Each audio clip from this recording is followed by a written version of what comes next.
Hello and welcome to Chats the Television Podcast, Season 6, Chatzylon 5. My name is Alan, and I'm joined by the ever-present, ever-effervescent recap boy himself. It's Magellan. The beginning of this episode started with you saying, "Hi, welcome to Chatzylon 5," and then you did an intro of me. I'm just recapping. Thank you, I appreciate it. You're really good at that. Yeah, I'm the recap boy, so just doing it.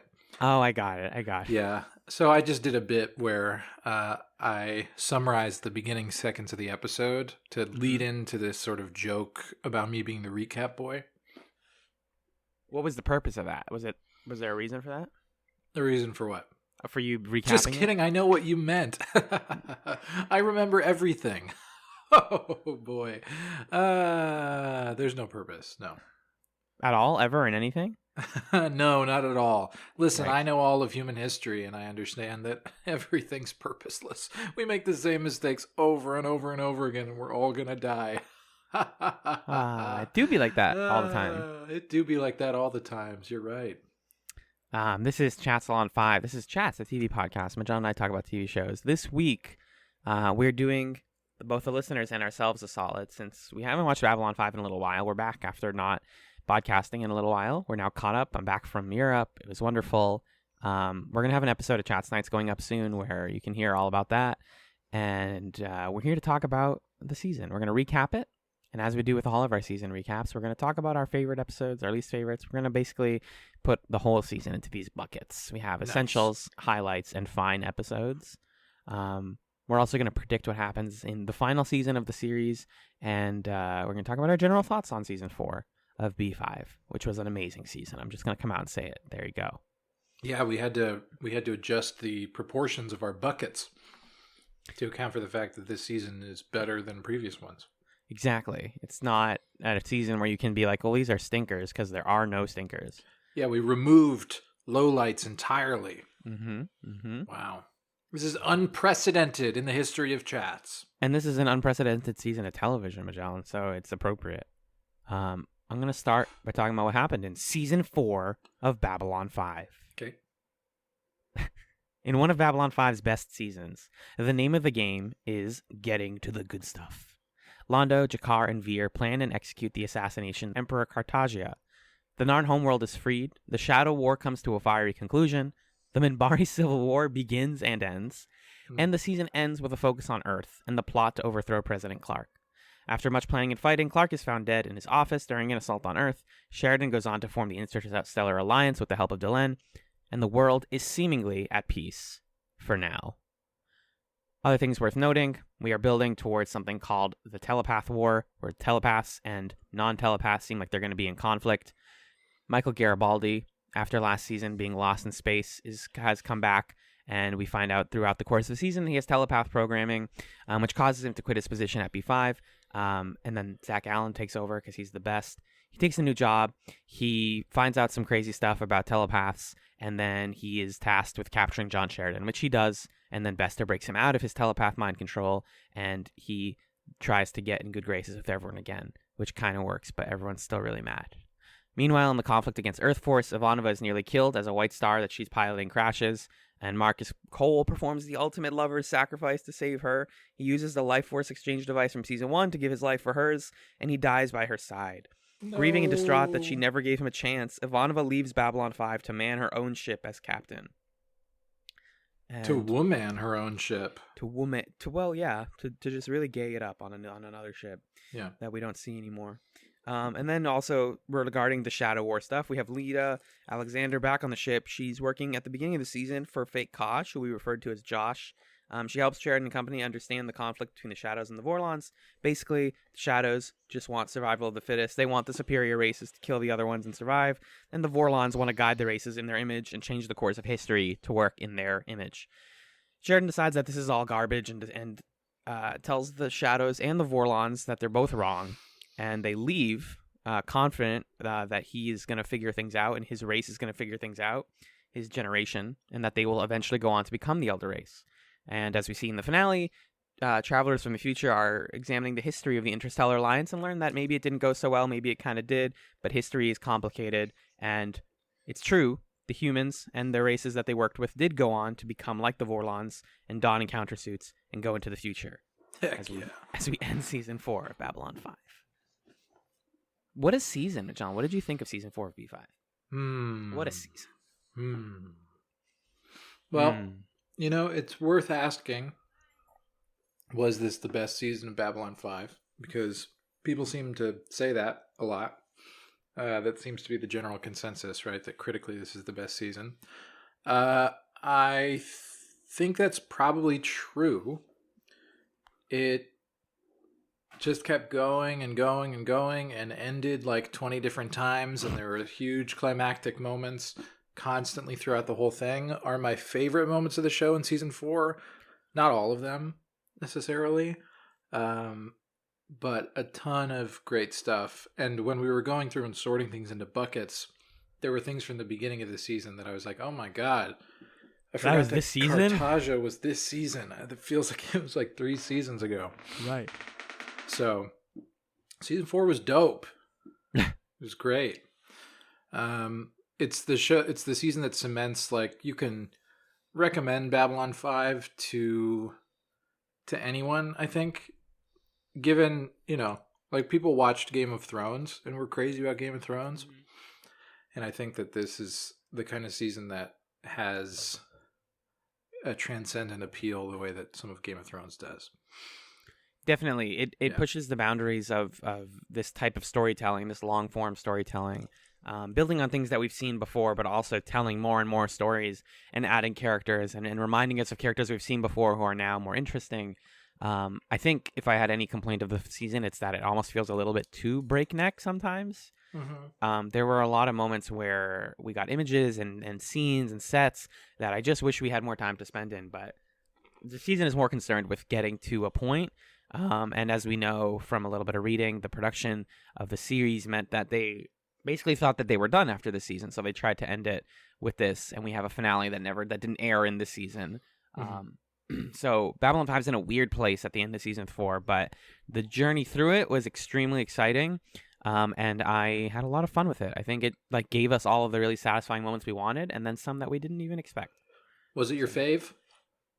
I think in terms of high highs, yes. It has the best moments of the series, but if I have to critique it as a season, the lightning fast pacing means that there isn't as much of the stuff I love in B5, which is people just hanging out and talking and maybe being a little silly or being a little bit pensive, mm-hmm. because there's so much going on. So there's stuff that I love from most seasons that's missing in this one, but yeah, overall probably my favorite. Yeah, I'm not sure. I'm trying to remember what happened in season 3, and my mind is completely blank. Yeah? Yeah. When did the Narn and the Centauri go to war? Was that season 3? That was season 3, yes. That stuff was pretty good. Mm-hmm. The first one stuff starts in season 3. The Shadow, it's mostly build up for the Shadow Vorlon conflict. Yeah. I guess actually the Minbar Earth stuff, and I think that stuff is in season 3. So that's not revealed in this season. The reason I concluded it more in the recap is because of the Delenn and the Civil War stuff. So big stuff definitely happens in season 3, but it's mm-hmm. It's season 4 where all of those big things come to a conclusion, come to a head. Also, the Narn Centauri conflict was definitely in season 2. I just checked. Oh, shoot. Yeah. Start the whole podcast over. We goofed up. Mm-hmm.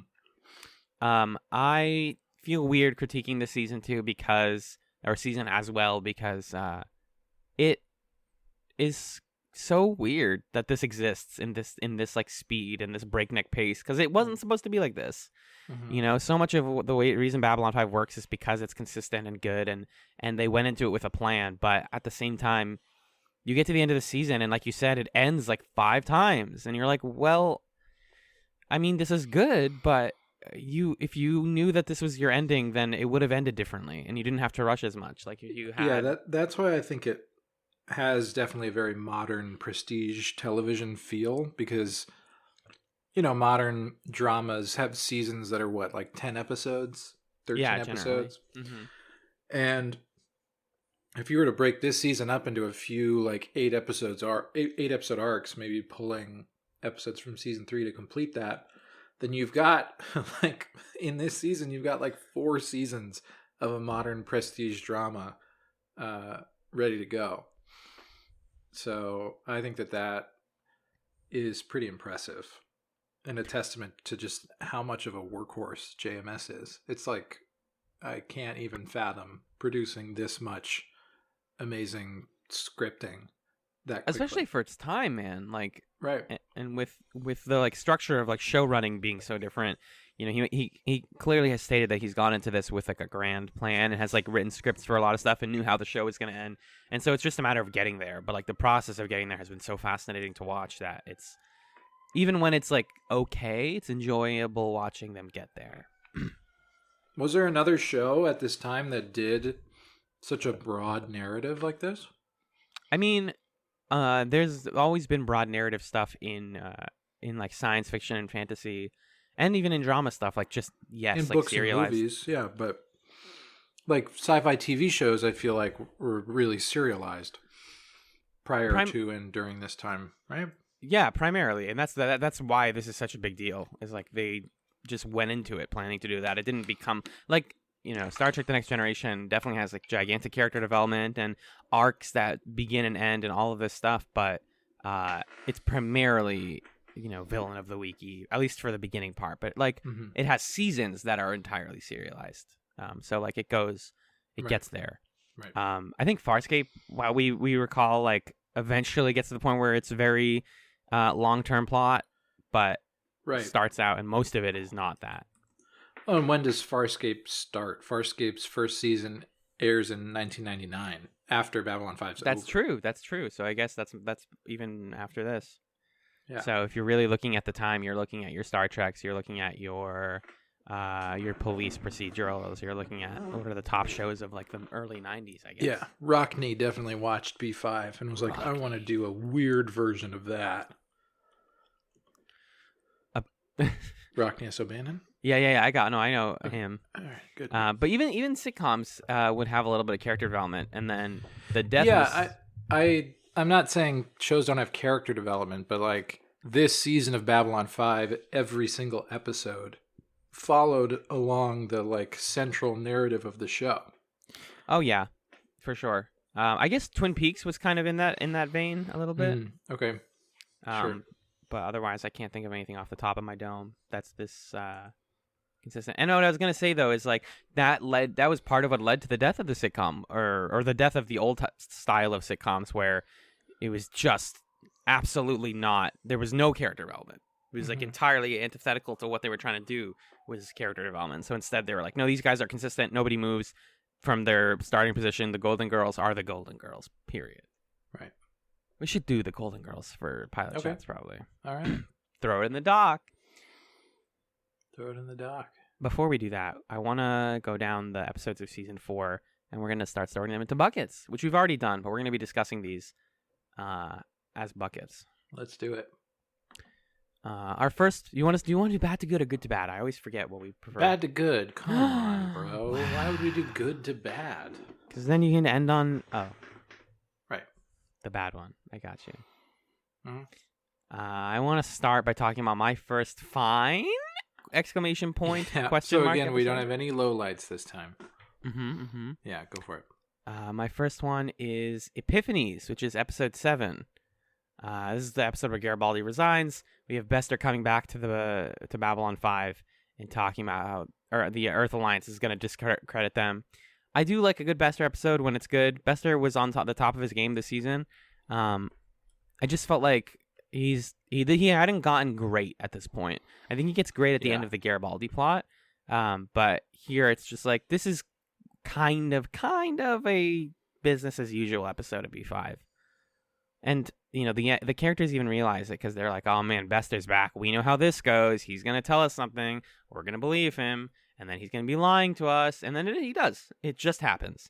But it's got some good stuff along the way. And we build up to the Bester plot that leads in the end of the season. So it's not a useless episode, but it's, you know, you could watch it or not. Put it on the background.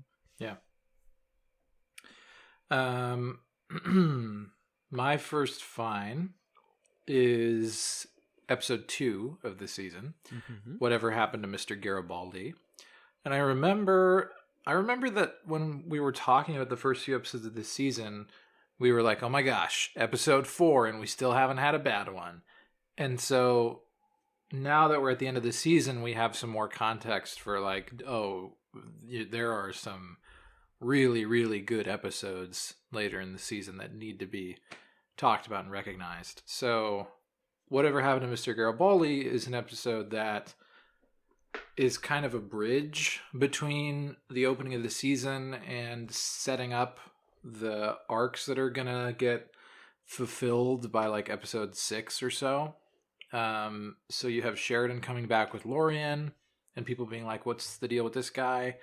I think the most fun stuff that happens in Whatever Happened to Mr. Garibaldi is Jakar gets captured by the Centauri. Oh yeah, that's this Cartagia, episode. Cartagia fucks with him a little bit, and then Londo goes and visits him and says, hey, let's team up, let's be pals. That's the part that I think, is most memorable. Mm-hmm. And then the other stuff is like, whatever. We're putting the pieces in place for the Shadow War stuff. Right, it's a table setting episode. The first couple episodes are definitely table setting, but they're good table setting. Right. So most of our finds are early on.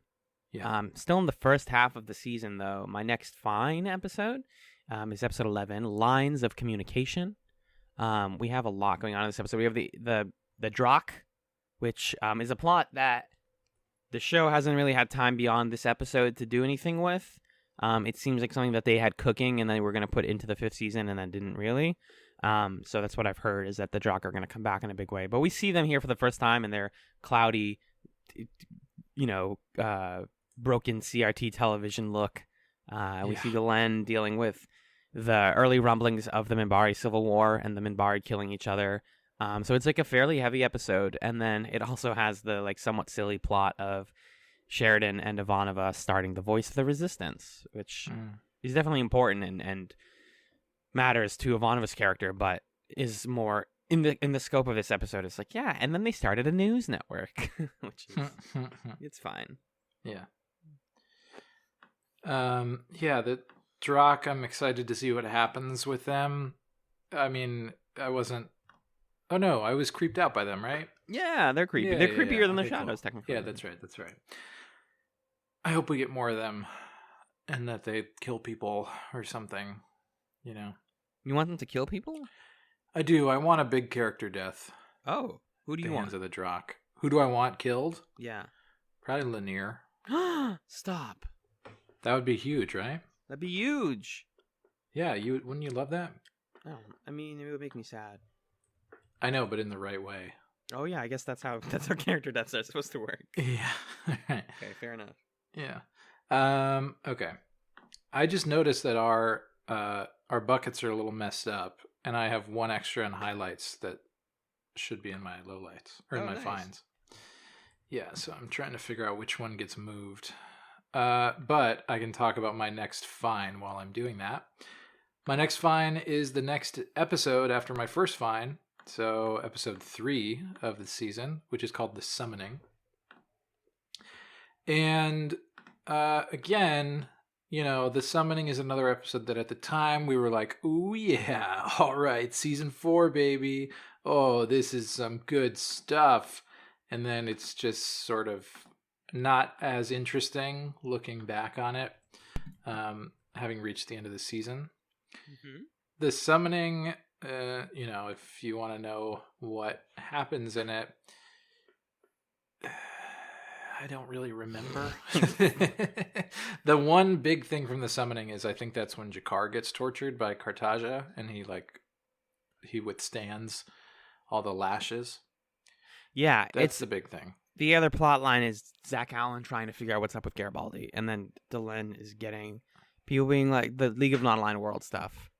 Yeah, it's the rest of it is just kind of like, okay, it's fine. But I think my favorite arc from the season, it's sort of funny that this is falling into fine episodes, but I think my favorite arc of the season is the like Cartagia stuff with Jakar and Londo and Veer. And the end of that arc, those episodes are going to fall higher in my list, but these first few episodes of the season. I don't know that I'd revisit the whole episode. I might rewatch those scenes, but like I don't need to watch those episodes again in their entirety.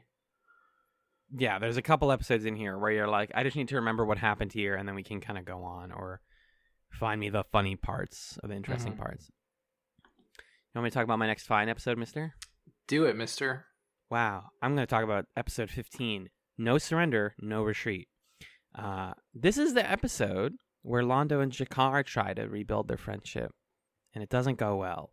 And that alone is worth talking about, because the Londo and Jakar relationship is maybe the best in the entire series.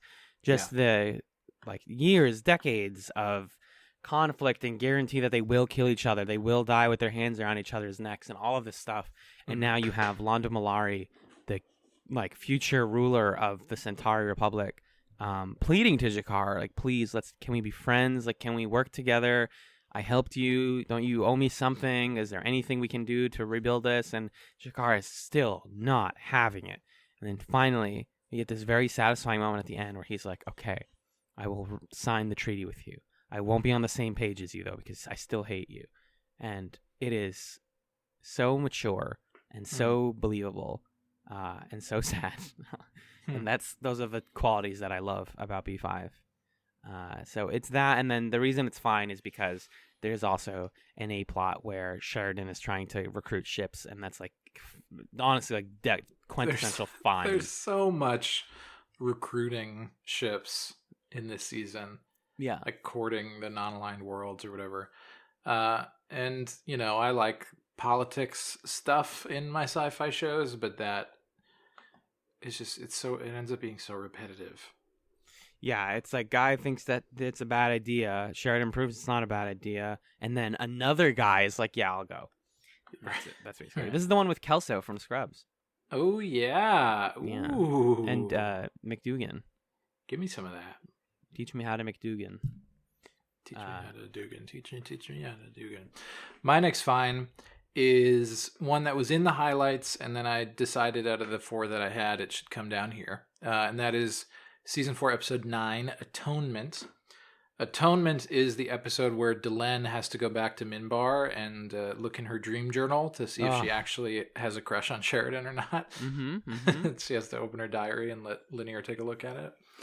And I think that is some cool ideas come out of that, but in the context of the season and the impact that those ideas didn't end up having, I think the episode feels less important because of that. Like there's this revelation that Delenn was the final vote deciding to start the Minbari War, the Earth Minbari War. But then like Sheridan doesn't find out about that. There's no fallout from that. It's just kind of a piece of information about Delenn. So you can take this episode out of the season and you don't lose too much. It helps contextualize her motivations and the urgency that she's feeling going into resolving the Minbari Civil War later in the season. But, you know, other than that, it's not as consequential as it should be. Now, the thing that made this a highlight, and I had to, you know, separate my bias from it, is Dukat and his incredible handsome face and facial hair. Obviously. What? You like this man? Yeah, I think he's a good-looking guy, and he's got it happening. Discovered later that he's not the only Minbari with a beard, but probably the best Minbari beard. Probably one of the best beards on the show, to be honest. Yeah, except for the brief beard that Sheridan had before he made it ugly. Like before the goatee? Yeah, that was a good beard. That's a solid beard. Solid beard. And then the other part of Atonement is Dr. Franklin and Marcus on Mars talking to Mars people. Yeah. It's fine. Right, that's the noise. It's fine. The Mars stuff also ended up feeling like, okay. I wanted to see way more of it. Yeah, I think we talked about like, oh, they're already back on Babylon 5. Okay, I guess number 1 only matters in the sense of like she's in the final fight, but... Oh, you know what? Atonement is when they're like just on the ship on the way there. Oh, and my next fine is when they get there. We'll talk about that. So Toman has does Toman have Captain Jack, or is that not yet? no, that's the next It's just them on the ship being like, "Hey, what do you have? Do you ever have dreams?" Yes, Whatever. yes. Yeah. And do you want to eat food with me? You want to eat some food? You want to play patty cake? My final fine is episode 12, Conflicts of Interest. A deeply middle of the season episode.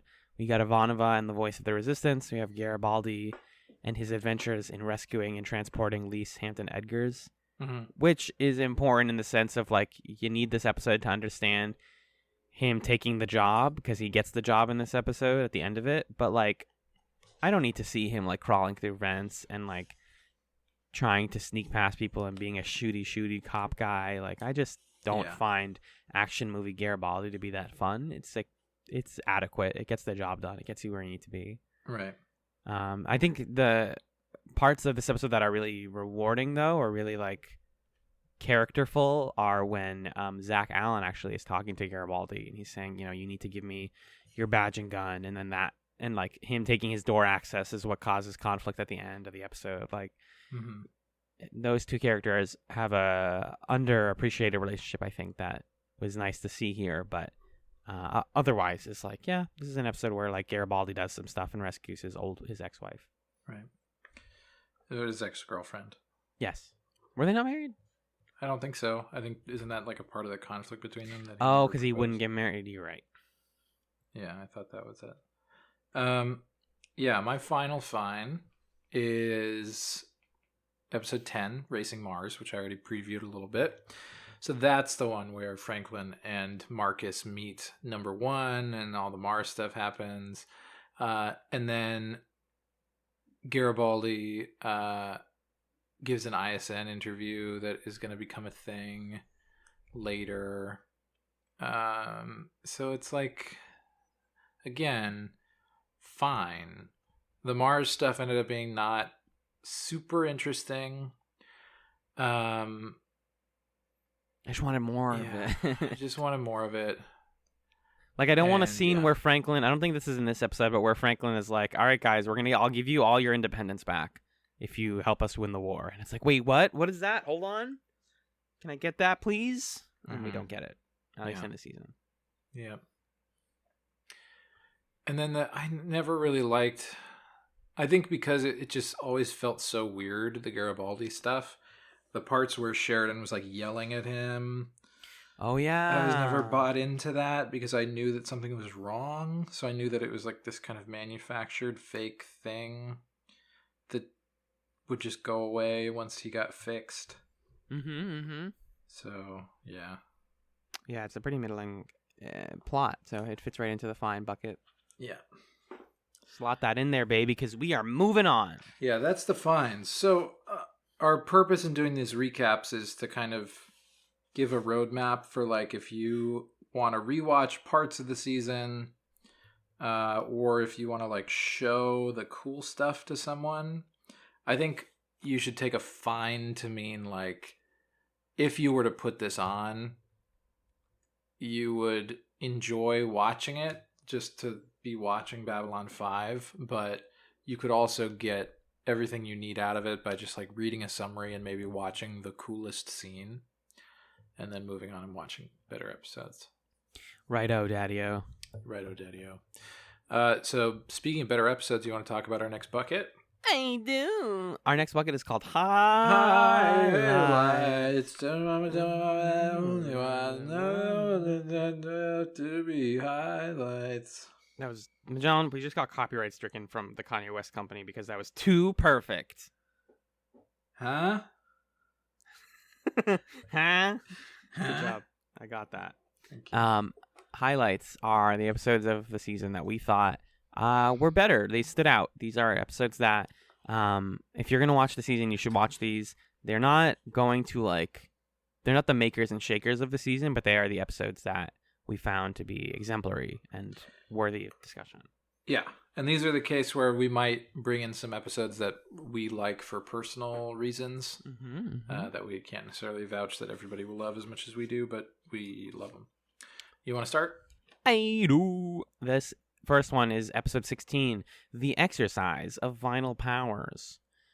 This is one of the first episodes where we're meeting Mr. Edgars, and I think one of the stars of this episode is the camera work, actually, because as Garibaldi is settling in on Mars, we're getting a lot of really like dramatic camera work with him and like his living situation and working with Edgars that really adds to like the mystery of the character of like, who is this guy, who is this rich man, what is he having Garibaldi do, and so I really like that stuff. And then we meanwhile have Lita and Franklin, which is a pairing I didn't expect to like as much as I did, and their whole problem with the telepaths, and they're trying to take care of the frozen telepaths. This is just a really, really sharp episode, you know, like this has, I believe it's this one that has the scene with number one where Lita puts the thoughts into her brain. I might be incorrect there. It seems a little early for that, actually. I don't remember. Well, let's check Dr. Notes here, because I'd like to learn. Oh, this is also one where Edgars has the orange juice. That's a spooky moment, for sure. Deeply spooky. Oh, no. This is the one where they're on the ship, and Lita, like, goes into the guy's brain and is like, hey, this guy can be salvaged if we use his brain correctly, like the telepath that has shadow technology in his brain. And that stuff's spooky as hell, so it works. It works. That's what I got, Magellan. Nice. My first highlight is season 4, episode 4, Falling Towards Apotheosis. And really, you know, I think episode 2 or 3 could have also arguably been in this slot. Just one of those 3 episodes deserves to be a highlight to represent the fun of the plots that are starting the season off. So on the one hand, in Falling Towards Apotheosis, you have the death of Josh, which is tragic, a fun sequence, and also very sad, and we miss him dearly. And we wish that it was only a show about Josh. A spin-off akin to Joey would be great for Josh. And then on the other hand, you have the Cartagia plot moment where Morden says, hey guys, the Vorlons are going to come blow this place up. We've got shadow vessels hanging out here. And Cartagia's like, oh yeah, I'm just going to let the planet blow up, and it's going to be the pyre to my ascension to godhood. It's going to be great. And he brings Londo in to talk to his shadow cabinet, which is just a bunch of heads in a room. This is like when you get really batshit crazy Cartagia. And I love it. Peak Cartagia, yeah. Yeah. It's kind of probably the best Cartagia stuff happens in this episode, and maybe among the next couple. But that's what's fun about Falling Towards Apotheosis. My next one is the follow-up to the last one. It's episode 17, The Face of the Enemy. This is actually the one where Franklin and Lita arrive on Mars, and they have the frozen telepaths. And we get number one saying that she doesn't trust them. She talks about how telepaths can lie, and then Lita's like, you want to see some truth? And then she puts evil thoughts, or she just puts all of like the tragedy and trauma in her brain, and then she's like, okay, I believe you. And it's very spooky, and they do the Jaws zoom in this one. Right? That's in the, yes. So really fun stuff there. I really enjoyed actually seeing Lita, Garibaldi, and Franklin working together. That was a pairing or a trio that I didn't think was ever going to happen, let alone happen and be good. So when it was, I was like, oh yeah, all right, yeah, sure. This is like some fun Mars stuff. Like this is the good Mars content. Is the face of the enemy. And meanwhile, yeah, we have Garibaldi being like, do I betray Sheridan or not? Because he gets the ultimatum and it's like, what do I do? What's my decision? And then he comes in and is it this? Oh, and this is also, yeah, here we go. This is also the episode where Bester reveals everything. Yeah. To him. Yeah. And that's an amazing sequence. So you gotta include this one in your highlights. You gotta have it. I know that we just talked about how recruiting people episodes suck, but there's one exception, and that is episode 13, Rumors, Bargains, and Lies, because this is the episode where Sheridan recruits people by not recruiting them, and it's just more fun. It's silly. It's a nice breath of air in the middle of the season where Sheridan gets to be kind of a goofy boy before he goes and fights his big war. So it's amusing. And then you also have the Delenn half of it where she's buddies with the guy that we love. What's that guy's name? Zach Allen? No, no, no, no. The Minbari guy who's awesome. Naroon? Naroon, yeah. She and Naroon start their plans to get their casts to start to play nice. And it's just a fun, light episode in the middle of the season that I enjoy. Mm-hmm. Yeah. Nothing wrong with a little bit of lightness, maybe a little bit of rock and roll, a little bit of country. My next highlight is an episode that we had a guest on for, actually. This is season 4, episode 19, Between the Darkness and the Light, which is mostly an okay episode. I think it was obviously bolstered in my mind by our discussion with our Aussie buddy Ryan. But it ends with Ivanova realizing that she's not going to survive for very long. And that is one of the most emotionally affecting scenes of the series. And Marcus realizing that and trying to help her and then being like, I can't believe this. And that leads to him eventually sacrificing himself. But yeah, you don't see it coming. I think that's like the reason we talked about this, where that's the reason it's such a strong death, is you're like, oh, she's badass. She's Ivanova. She's God. She's the devil. She's always going to be the powerful one. She's going to be a strong woman. She's going to be the fucking lesbian icon that we all need in our lives. And then she just dies. And she doesn't die to like a grand evil. She dies because her ship is destroyed. Yeah. And she's in it while she's fighting. And that's, it's so sad. Yeah. But we also get the rescue of Sheridan in this episode, which is pretty fun. The sequence where he's being rescued. And then his reunion with Delenn is interrupted by Ivanova's hospital visit. So, yeah, pretty huge episode in a really like amazing chunk of episodes. Yeah. My final highlight is not necessarily my favorite finale of season 4, but a finale of season 4. That's episode 21, Rising Star. And it's up here just because it's enjoyable to watch the heroes bask in like, hey, we did it. Here's what we're doing next. They have the moment that the Justice League has at the beginning of Justice League before it becomes Justice League Unlimited, where they give the press conference and they're like, check it out. We've got all these people hanging out with us, fighting with us. It's like an identical sequence almost. Really? Huh. Yeah, that's how Justice League the Animated Series ends. Is like, hey, look, check it out in space. We made a space station where the Justice League hangs out, and you can be a part of it. Anyway, so it's fun. You get to see Sheridan say hi to his dad. You get to see Jakar and Londo talk about wanting to be perverts, and then Jakar just is one. Womp womp. Womp womp. But it's nice, and you don't really get that very often in Babylon 5, where there's just an episode that's pleasant. Related to that, I think, that this season, one of the other reasons that it goes, because it's going so fast, you just don't get a lot of people being happy at all. It's not a show where people are generally happy or comfortable, but there are episodes that we're going to be discussing where people talk about like, hey, are we ever going to be happy again? Right. And I like those conversations a lot. Right, yeah. So our final batch of episodes, each of us picked 4 essentials from B5. These are episodes that, honestly, if you're going to watch this season, you can watch these and be good. Yeah. They come at the end of different arcs, so they're all pretty spread out, but this really is a testament to how amazing of a season this is, that we both have 4 essentials and we only had 3 highlights. Like, this is the meat and potatoes, and it happens to also be most of the season.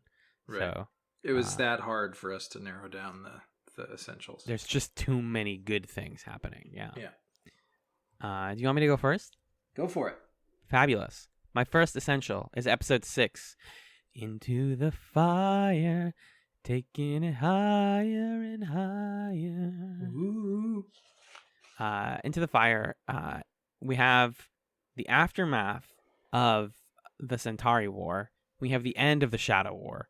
So we have like really satisfying conversations between Veer and Londo, where, like I said, Londo is like, Veer, am I ever going to be happy again? Do I even get one single night of happiness? Like, do I deserve that? And you're having all this great character work. And then meanwhile, on Coriana 6, or above Coriana 6, Sheridan, Delenn, and company are talking with the Shadows and the Vorlons and being like, hey, guys. Talking with gods. Yeah, just being like, hey, gods, and our also bigger god. You guys suck. Your plans are bad. We don't agree with you. It's our turn to take over the universe. And they're like, shoot, okay, I guess that's fine. I guess I'll do that. And it's just a testament to like, yeah, this is episode 6 of the season, and they finished a conflict that I literally thought was like maybe gonna be done by the end of the series. Yeah. It's pretty exciting stuff. And then yeah, I you get the good character work and the good plot stuff all in one delicious episode. And I still remember just the gorgeous imagery of the Vorlon mind being like the angel frozen in ice. And oh, right. Yeah, everything that represents and means. My first essential is the episode before that, episode 5, The Long Night, because The Long Night resolves also a plot that I didn't think was going to last the whole series, but I thought it would last longer. The Cartagia plot, where the way that it's resolved is Veer is the one to assassinate Cartagia, which is pretty awesome. That's like the right choice. And I think we've talked about how JMS planned for Londo to be the one to do it. And then the moment of writing the script, he says that the voice of Veer was like, no, I got this. Like, I'm the one who's supposed to do this. It's such a great story anecdote about the writing of that script. And then you get to see Jakar get everything that he wanted and realize, oh, well. Ooh, it's yikes. awkward. My people are angry, and their anger could completely unravel them. So for someone who loves Jakar and Londo stuff the most, and whose favorite character is Veer, The Long Night is is a hugely important essential episode for me. Yeah. Speaking of essential and important episodes, my next essential is also my favorite episode of the series. It's the season 4 finale, episode 22, The Deconstruction of Falling Stars. This is like one of our best discussions also, so go back and listen to literally last episode where we talked about this one. It's out of character for the show to end, or to end its season on not a present story, but a look into the future of Babylon 5 and the Interstellar Alliance. It's a really broad and ambitious episode, and that's probably my favorite thing about it. And also just the discussions about humanity and how war evolves and how our opinions of different historical figures change through time and re-examination. All that stuff is really brilliant. It's got a lot of silly crap in it. It's got old woman Delenn being like, hey, liberals, why don't you shut up? My husband was cool. It's got like 8 million years in the future. We're back in the medieval times, and we still have rangers for some reason. It's got a lot of wild stuff, and I appreciate the ambition, even if it's a bit of a messy episode. And I just think it kind of crystallizes a lot of what I like about Babylon 5. Like, it's just good philosophy, good politics, and it's trying something new and unique, which is great. Yeah. My next essential, something that I realize about myself in picking essential episodes is that, I think sometimes an essential episode is an episode that is the perfect version of how a standard episode works. And sometimes an essential episode is like a totally different flip the script on the standard episode format. So my second one is The Illusion of Truth, which is episode 8. And The Illusion of Truth is the episode where the ISN reporters come to Babylon 5 and they say like, hey, we're going to tell the story. The guy interviews all the different people on the ship. And then we break in the middle of the episode with Sheridan turning on the TV to watch the ISN news report. And then the second half, we watch how ISN has taken the stuff that we saw happen in the first half and they've twisted it to tell a different story. And that is such a brilliant way to structure an episode of television, to get at these essential themes of the show around truth and like what is truth and how can you communicate it, and what is the role of journalism, and what is the danger of journalism being controlled by the state, all these different things. So this episode I think is a great one to show someone even if they don't know the show, honestly, to kind of get at one of the central themes of the show. If other themes are like faith and peace and war and et cetera, et cetera. I think truth, the intersection of truth and power, are especially important themes of season 4, and this is a really engaging way to grapple with that. Yeah, it's unique in that way, despite being like the third journalist visits Babylon 5 episode. It's right, but it's easily the best but one it's of them. done in a way that that is better than what we've seen before. For sure, and I love getting to see the writer's perspective on journalism and the good and evil of it. That's all really important stuff. My next essential highlight, if you will, is the season premiere. It's episode 1, The Hour of the Wolf. This is just a really great, hitting the ground running episode. It's a lot of people searching for their friends and for their family. Because we have Ivanova, Delenn, and Lita going to Zahadum, being like, where did Sheridan go? Is he dead? If he is dead, how do we move on? Actually trying to reckon with what happens when you lose your main character, and getting to see a little peek into what a Babylon 5 without Sheridan would be like is really great. We have Jakar with his priorities in order, looking for Garibaldi, his true best friend at the time. And then you have Londo being like, finally, things are okay. And then Veer comes back and is like, hey, there's this Cartagia guy, and he seems bad. And he's like, all right, we got to go home. We got to figure this thing out. So it's kind of like a peek into a pop-up book. You look inside and you're like, oh, this is all going to burst out at me once I open it up. But right now you're just getting a little taste of it, and it's a really satisfying taste. Yeah. That's great. Let's see. My second to last essential is episode 14, Moments of Transition. And really, this is just in this position as a tribute to Nehruun, and the Minbari half of this episode. I think that I would have liked more time with the Minbari Civil War.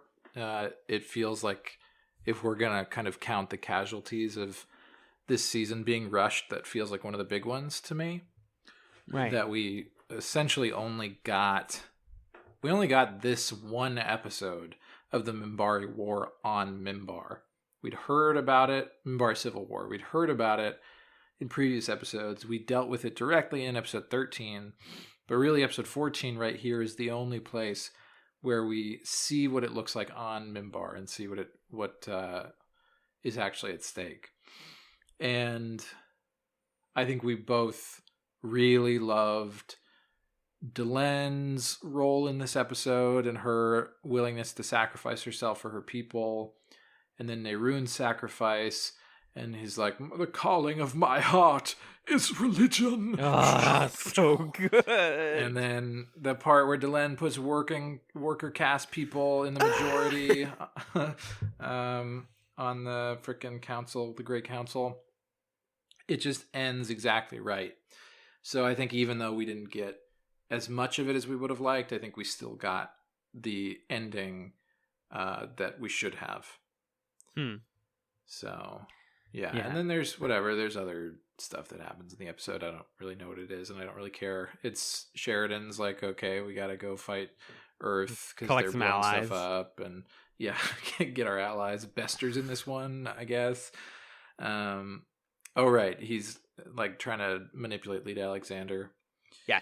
Whatever. Oh, that stuff's sad, where he's like, you don't have any money, you don't have a job, you don't have licensing, and she can't get jobs, and she can't afford anything anymore. Yeah, and then it doesn't go anywhere. No, you're right. It's just like a mood for a little while, and then we move on to we have too many wars to deal with. Maybe Bester's gonna pull some stuff in season 5. I don't know. Right. For my next one, which is episode 20, Endgame, I'm gonna start by reading the plot synopsis on Wikipedia. 23 days after Thanos used the Infinity Gauntlet to disintegrate half. Wait a minute. What is this? No, that's not the episode at all. This is actually the one where everything pops off. All of the war stuff happens. Sheridan almost dies trying to save Earth because there's a ship that's going to blow up the whole East Coast. Oh, no. Yeah, all that stuff's happening. We got Left Court being like, I hate you. And then 5 minutes later at the end is like, I actually love you. You're my hero. We get the death of Clark. We get everything. This is like another episode that we were like, okay, so the show is done, right? Like we're done. Yeah. Because all of the action happens here, and then Rising Star is basically like the picking up the pieces and seeing what's left in the rubble. But you get the destruction and the fighting and the CG battles and the all in this episode. So it's just overall like a big cinematic fight, cool festival of things, and they build up to this, and then it was pretty satisfying. So I like it a lot. Yeah. All right. Well, that leads us to our final essential episode, man. And that is episode 18, Intersections in Real Time. Similar reason for this being essential to what I was saying about episode 8, The Illusion of Truth. This is an episode that entirely turns the formula on its head. And we are just in the room with John Sheridan as he's being tortured. And that's it. We are watching it in real time, as the title says. And again, the theme that is being revealed and played with is the intersections of power and truth. And how do you know what's true? How do you know what's real? Who gets to decide? If somebody just names a new truth, can they do that? It feels very 1984 in all the best ways. And it is a joy to watch this episode and to watch the performance of the interrogator here. So you gotta watch it. You have to.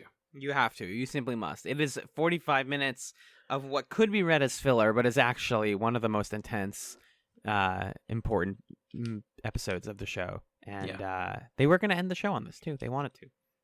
They're going to end the season on it. Sorry. I always forget. They're going to end the season on this. Yeah, if they ended the show on it, that'd be a lot. It'd break the world. Yeah. And that's that. Should we move into talking about our predictions for season 5? Yes, there is one more. Yes. Delightfully devilish, Seymour. we know now that there's one more season of Babylon 5, a whole 22 episode season. Yeah, I still don't believe it. No, I don't. I don't either. No. Here's a question for you: if you had to pick any one of these episodes from season 4 to be the series finale, which one's the best series finale? You've got 6 options. I mean, like at the end of which one did you feel like, all right, that's it? Deconstruction of Falling Stars. Okay. Just because it's like they mention like, all right, all the stuff you expected to happen did happen, and it went fine. And let's actually talk about the themes of the whole show. Done. You know, even though it's a weird one, it's not like a in the present finale, but I think it works as a series finale. Yeah. What about you? I think, give me more Babylon 5. I don't want it to end ever. But I think my favorite sentiment to end the show on was the end of Into the Fire, where it's like the gods are gone, and now that the universe is ours to shape as we're going to, and like we're going to make mistakes, and we're going to be kicked out one day, but that's just the way it goes. I adored that. Exactly. Yeah. Is that what adorable means? Is it something that you adore? Huh. Yeah. You ever think about that? Mm-hmm. Something that's you're able to be adored. Right. Yeah. Jeez. Why are words like this? All right. Well, do you want me to go first? For predictions? Yeah. Yeah, do it. All right. So Imagine, actually, question. You can be honest right now. Okay. I know you're always honest, but you can be extra honest right now. I will. Do you have anything about season 5? Do you have a lot of season 5 spoiled? Because I know we have a couple things. Let's see. What do I know? I know about the new person. Yep. I don't know anything about her. Okay. I just know that she's new. Yep. And I've probably skimmed some episode summaries and have forgotten them. And you'll remember them once you're watching it and be like, oh yeah, yeah. Yeah, but I don't necessarily know, like, we know that the Drock thing is going to be something. Like, the show has said that. Yes. I don't really know what that looks like or what comes of it. And then I sort of know about the very last episode, just like okay, what the thing of it is. But right. That's also what I know about it is also stuff that the show has like said is going to happen. Okay, right. So I don't feel spoiled for season 5 in the way that I've like definitely felt spoiled for other stuff. Mm-hmm. Yeah, I definitely have like knowledge of cameos and certain episodes, and so I think that that influenced my predictions a little bit. But I wrote here like I know we're getting Drock stuff, we're gonna get telepath stuff, but it being the 5th season and the season that they didn't think they were gonna really get for a little while, you have to imagine that there's like, some weird one-offs. We're gonna get, right. I really want to get like specifically some bottle episodes. I want like just a day in the life of a character. I think we do get something like that. I want I think the first episode is called The Long Night of Londo Mollari. Yeah, so that kind of stuff. Just give me like a Londo going grocery shopping and having to like get his credit card declined and then have to call the bank. Yes. I really want that stuff. Oh, I live for that. Mm-hmm. So I want lots of one-offs, because like knowing their ability to pace things, they could do Drock and telepath stuff in like half of the season and be done. And then it's like, now what? And I want that weird stuff really badly. Really creative episodes, creatively directed. Just get out there and stretch your legs. Do some weird stuff. You have a whole season to fuck around and like play around with these characters who are still on the show. Everyone's older. They got different hair probably. Yeah. Like play with it, like you said, like a different character coming onto the ship. Just mix things up. Like let me see what a different universe of Babylon 5 would look like. This is why I'm actually really excited to watch Crusade. Is because, like, I know people don't love it. I know it's, like, full of network intervention, but, like, it's a Babylon 5 adjacent thing, and it's they made a whole season that never aired. Or I'm definitely looking forward to seeing what that even is. So, that's basically what I have predicted, is they're going to start getting into the weird weeds. Please, John, please do. Yeah, go ahead. Oh, basically that is my predictions. Is that we're gonna get one-offs. We're gonna get like Garibaldi as just security day of Garibaldi, like him just working security. I gotcha. We're gonna get hopefully some Zach Allen moments. I want that kind of stuff. Zimzak. Zimzalazak. Yeah. You want to hear my predictions? I truly do. John, your predictions always brighten up the recap. So this is what I really think is going to happen. Entirely true. Entirely based in your opinions. Here we go. The season opens with the introduction of a brand new space station, Babylon 6, where everyone is sexy and listens to grunge and has cool hair. All of the characters we love are dead, except for Londo, who is now the captain of this new vessel, or as the crew calls him, the Dean. The muscular Minbari leading man, Delano, is always pulling pranks on Dean Londo that get him to scream out, "Damn you, Delano!" Halfway through the season, we have a gruesome flashback arc showing how the crew of Babylon 5 were mercilessly murdered by the Drock and their telepath friends. It's pretty sad. Aww. And then we flash forward to see that the future will be totally fucked for millions upon millions of years with no hope for a better one. Everything we saw in Deconstruction of Falling Stars is totally rewritten and no longer canonical. And then, we go back to Delano and his wacky antics. Will Shonda fall for him as he is, or will he have to learn to be an upstanding citizen to win her heart? The year is 1998. The name of the place is Babylon 6, the college years. You spoiled it for yourself. That's just the season. Don't even pretend. It's gonna be like season 4 of Buffy. Everybody goes to college. Everyone goes to college and everyone's slightly hotter. Yeah, you're right.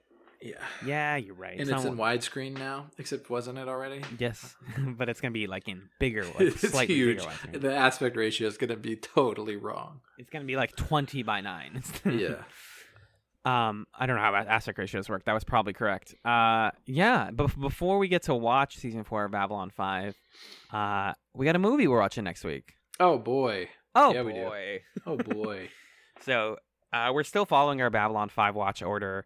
That's posted it's a link in every episode in your podcast description, but tinyurl.com/ I think it's chat season 6, if I'm not mistaken. And so following that order, the next thing in our order is the film In the Beginning, Babylon 5 In the Beginning, which, as we understand it, aired before this and was filmed before this. Well, it aired, at least what it says here on Amazon, is that it aired January 4th, 1998. Oh, so where does that? That I think comes partway through season 5. Oh, so it airs later. Yeah, you're right. I think so. Yeah. Because we're still in 97 at the end of. Yeah. Let me double check on the Babylon wiki to make sure that is true. So in the beginning, yeah, aired January 4th, 1998. I don't know when it was produced exactly. I think it might have been produced sooner. That might be the weird thing I'm thinking of. Yeah, that sounds right. But Deconstruction of Falling Stars was end of October 97, so we are jumping ahead in like production order. But we're opting for viewing order this time because apparently nothing in season 5 has to do with what happens in the beginning. In the beginning is a prequel. We get to see everyone younger and fresher faced. Are you excited? Yeah, I have the Amazon description here if you want me to read it. Please do. In the year 2776, the now aged the now aged Centauri Emperor Londo Mollari recalls the never before revealed events of the cataclysmic Earth Minbari War, which almost destroyed the human race and led to the creation of Babylon 5. Whoa, sure. Yeah. So like old Londo is going back. Yeah. Oh, I'm into that. Oh, I'm super into that. I just want to see. I like prequels. I know a lot of people don't like prequels. I like the Star Wars prequels. I like. Name me some other prequels. The Hobbit. Thank you. Oh, I don't like The Hobbit though. Oh God. Oh God. It's also written before Lord of the Rings, so I don't think that's a prequel. Doesn't really count in the same way. I like the Game of Thrones prequel books. I think those are actually really good. Like Dunk and Egg and the dragon ones. But yeah. Oh my God. List of prequels. I can just go here. List of prequels on Wikipedia. Yeah, find us a good one there, guy. Wicked: The Life and Times of the Wicked Witch of the West. Okay. Hannibal Rising, which is like Silence of the Lambs. Richard II. Bambi 2, which is a prequel to Bambi. What? Bambi 2 is a prequel to Bambi? Yeah, it is. What? It's about his dad, I think. Oh, I believe it. Yeah, Kong Skull I Island. I watched Bambi 2. You watched Bambi 2? Yeah. Prometheus? We had all those like Disney weird direct-to-video sequels. Yeah. Did you have the Lion King 1.5? I was just about to say Lion King 1.5 is actually really good. It's really I've heard. fun. It's Rosencrantz and Guildenstern are dead. Yeah. Lion King 2 is also fine. Yeah? Yeah, it's just Romeo and Juliet. Oh, gotcha. Mm-hmm. Oh, X-Men Origins, those count. The Scorpion King movies are all prequels to the Mummy movies. Monsters University. I'm just looking at prequels now. The Bionicle 2 Legends of Metro Nui is a prequel of Massive Light. Yes. I knew that would get your goat. Yes. Twin Peaks Fire Walk with Me is mostly a prequel. Mm-hmm. Yeah, I love prequels. And we're going to all, since it's a movie, as people know, we're going to be doing it as a live commentary. And we're going to be doing it with Magellan's roommate, Charlie. Yeah, so it'll be good for him to know things. Yeah, this might actually be a good one for him because it's just like before everything. So he'll be like, oh, I get it. I don't need any more basis. But yeah, check that out, folks. Next week on Chatzylon 5, we're watching In the Beginning. Oh, yeah. But for now, it's time to go to the plug zone. You can't handle the plugs. You need a converter for these plugs. You need an adapter. These plugs are going to kill you. You're going to get zapped. If you would like to email us questions, comments, or concerns, please do so at chatspod@gmail.com. Also consider checking us out on Twitter at chatspod. That's CHATZPOD. And do also please rate us on iTunes or your podcast platform of choice so people can hear about the show, recommend us. You can even post about us on like Reddit. I don't need the karma. I do need the listenership though, so make sure they listen to the podcast and subscribe. If that's a lot of work for you, then just go to patreon.com/chatspod and throw us some bucks, and we'll throw you more bonus content, like commentary chats, where every month we watch a movie, or chats nights, where every other week we talk about who knows what, or pilot chats, where every other week we pilot a TV show and see if it would make for a good chats pod. We just put out our Malcolm in the Middle episode pretty recently, and we should have another one coming out soon. We have those; they're cranking away. And if you have any recommendations, you gotta be a patron, and then you gotta send us a message and say, "Hey, can you pilot this?" And we'll probably do it. Mm-hmm. It's pretty wild. Magellan, what is your chatsum for this week? My chatsum for this week is, so Alan was gone in France, and he's back. Hi, bonjour. Which is fantastic. And while he was gone and I was doing some editing and email stuff, I was also reworking our whole podcast workflow organizational system, which was exciting. Wow. Yeah, and did it with a website / app called Trello. I don't know. Have I done Trello before? You have not. Okay, cool. So if you don't know Trello, you probably do at this point. It's not like a brand new app or anything. It's been around for a little while. But it's essentially an organizational tool that allows you to create lists that contain cards, and you can organize it in pretty much any way that makes sense to you. So we were finding that keeping track of things on like a shared to-do list worked when we were just doing the main show. But now that we do all this different Patreon stuff, we have to manage like, okay, this comes out this day, this comes out that day, you're editing this, you're editing that. We wanted something that was a little more flexible. And so what Trello lets us do is we can tag different episodes, we can put checklists within episodes, we can sort things by show and have a calendar that tracks when everything's coming out and when everything's getting recorded. And it's awesome. So I highly recommend it. I'm using it now for work as well, because this school year I'll be co-teaching two of my U.S. history classes with somebody else and co-planning them as well. And so Trello is also a way to stay on top of that stuff at work and in the podcast. So I recommend it. If you have some kind of like project or collaboration that has a lot of moving parts, I think it's a good tool to use. Yeah, it feels pretty easy to use, and I've seen a lot of like workplaces that use it to organize things as well. It like scales well too. Like we're using it for 2 people just to schedule like editing and posting and stuff. But you could branch it out to work an entire company if you needed to. Yeah, at least on a basic level. Mm-hmm. What about you? What's your Chatzylon? My Chatzylon for this week is a trilogy of films. So if you are a Pilot Chats listener. For the first episode of Pilot Chats, we did the anime Neon Genesis Evangelion, which was a lot of fun, and we weren't really sure if we wanted to do the series, but something I've been toying around with for a while, and I finally finished watching on the plane, actually, coming back from France, was the Evangelion Rebuild trilogy, which are a series of films that came out over a very long period of time. It's eventually intended to be a quadrilogy, but the 4th one has not come out yet.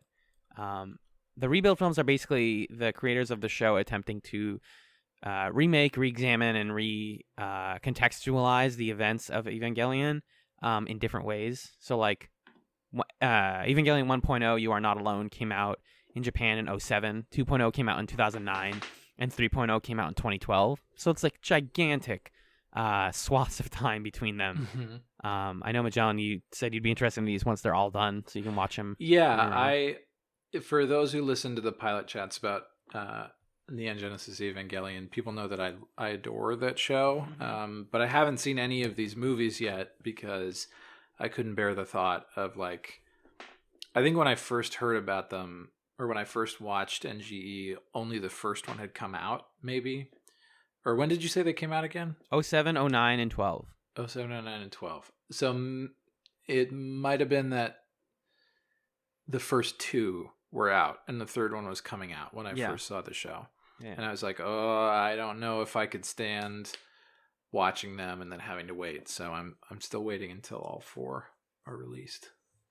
I think it's a good idea because, so just briefly, the first one covers like the first 7 or 8 episodes of the show. It ends with the like sniper rifle angel fight where he they put all the energy of Japan into a sniper rifle. The sort of like selling point that I was given for the Rebuild films is like, what would happen if the creators of Evangelion like grew up a little bit and like were not necessarily less depressed, but had come to terms with sort of their depression and anxieties about the world and wanted to create a show that was a little bit more positive, or make a series. And so the films are actually framed as like a series. Like they actually all end with previews for the next one. Okay. So 1.0 covers that first chunk, 2.0 covers the introduction of Asuka, and then I'm just going to say kind of diverges in some giganto ways because... Really? Yes. Okay. Technically, it ends around the arc where one of Shinji's students from school gets into the robot. This is an old show, so I can just mention these things in broad perspective, but Yeah. a broad context. But they change who's there, and they change what happens at the end of it in such a fundamental way that like 2.0 feels like it could just be the end of Ava. Like it's so Really bold the way that they're like, and actually here's the way this series ends. And then it has a preview of the next one, and you're like, oh my god, the like repercussions of this are amazing. I'm so excited for this. What could this possibly turn into? Yeah. And then they put out 3.0, which is kind of an entirely different thing. It is definitely a sequel. It is definitely like still basing itself in this, and I think at the end of the day, Are they like still pulling stuff from the original show, just in like a different order or a different way? so different. Like I think by 4.0, it'll be something where you can go, yeah, they did like get to all the points of the show, but they've completely recontextualized it. We're not in the same place anymore. We're barely with the same characters anymore. Where it's like the genre has basically changed by 3.0. Whoa, weird. Yeah, I started 3.0 and I was like, no, what are we doing? And I think it gets there. It kind of gets to the point where like, okay, this is still Ava. This is still like we're doing the same thing, but it's wild. I know a lot of people don't like 3.0 because it doesn't even feel like the same show anymore. And 2.0 ends with pretty much a perfect ending. But yeah, people should check them out if you're ever interested in Ava and you want to just watch, like, get a good feel for it. I normally wouldn't recommend this, but like you could just watch these movies and be good. And 4.0 is coming out in 2020, hopefully, so you might just be able to get to the end soon enough. Nice. That's what we got, kids. And that, dear listener, is going to do it for this episode of Chatzylon 5. Peace. Bye.